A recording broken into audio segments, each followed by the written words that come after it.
নমস্কার বন্ধুরা, জেভিএস ফ্যামিলি ব্লগে আপনাদের স্বাগত। আশা করছি আপনারা ভালো আছেন, আমিও খুব ভালো আছি। কি অসাধারণ লাগছে না আজকে সকালটা, গাছের ফুলগুলোও দেখুন কি সুন্দর না লাগছে। সকালেই ছেলের বাবাকে দিয়ে দিলাম এই জলটা, লেবু মৌরি জোয়ানের জল। তারপরেই চলে গেলাম ছেলের খাবারটা রেডি করতে।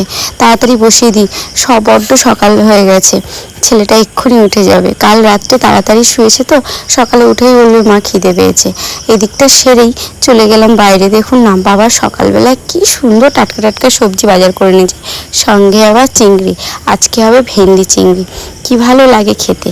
এদিকে ছেলের খাবারটা রেডি হয়ে গেছে, আমি সেইগুলোকে রেখে দিয়ে ছেলের বাবা দোকানে বেরিয়ে যাবে বলে ওর কি লাগবে না লাগবে সেদিকে গেলাম। এদিকে বাবা আর ছেলের বাবা চলে গেল দোকানে, আমি চলে এলাম ছেলেকে খাওয়াবো বলে। ও ততক্ষণে উঠে গেছিলো, ওকে আমি ফ্রেশ করে মুখ টুক ধুয়ে বসিয়ে দিয়েছি, একটু বইও পড়িয়ে নিয়েছি মাঝখানে জানেন। এখন ওর বলছে আমার খিদে পেয়েছে, তাই ওকে খাওয়াতে বসলাম। এদিকে এই কার্টুনটা আপনারা দেখেন, কার্টুনটা কিন্তু ভারী সুন্দর, বাড়ির সব বাচ্চারাই দেখে, ওও দেখে। ওকে আমি খাইয়ে নিলাম, ওকে খাওয়াতে খাওয়াতে আরও কিছু কাজ সেরেই দেখলাম বাইরে বিশাল ঝাঁঝা রোদ ছেড়েছে, তাই বালিশগুলোকে একটু রোদে দিয়ে দিলাম। দেখুন সকালে কিন্তু বেশ সুন্দর রোদ বেরিয়েছে, একদম এত রোদ বেরিয়েছে আমি এখানে দাঁড়াতেই পাচ্ছি না। স্নান ধান করে রেডি, এদিকে পুজোটাও দেওয়া হয়ে গেছে। এবার যাই আর কাজগুলো সেরে নিই। মা তো এইদিকে সবজি কাটতে বসে গেছে, আমিও চলে এলাম হাতে হাতে একটু সবজিগুলো কেটে দিতে। অনেকটা শাপলা এনেছে তো বাবা, মা একা পারবে না, তাই আমি একটু তাড়াতাড়ি দিচ্ছি। পারবে না মানে হাতে হাতে কাজটা করলে একটু তাড়াতাড়ি হয়। মা এদিকে করুক, আমি যাই গিয়ে চালটা ধুয়ে ভাতটা বসিয়ে দিই।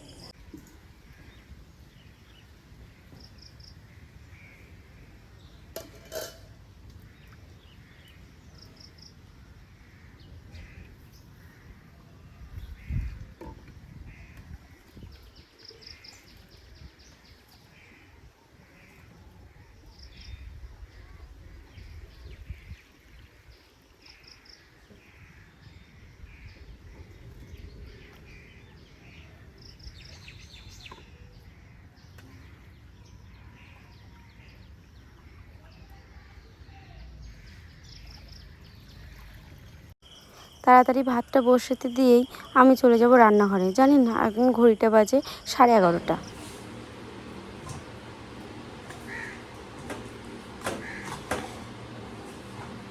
আগের দিনের কপিস মাছ ছিল, সেইগুলো এখন রান্না করে নিচ্ছি।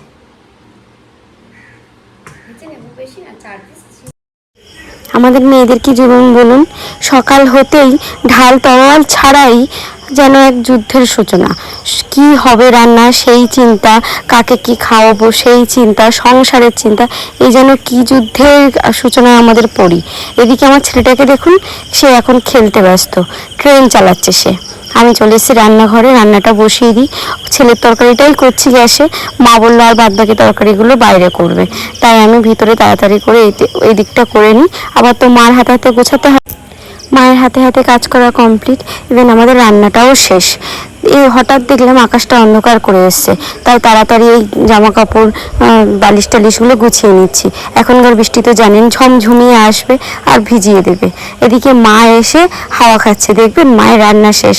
মার কি অবস্থা, বলছি বারবার গ্যাসে করো, মা তো কথা শোনে না, সেই যাবে পাখাতে রান্না।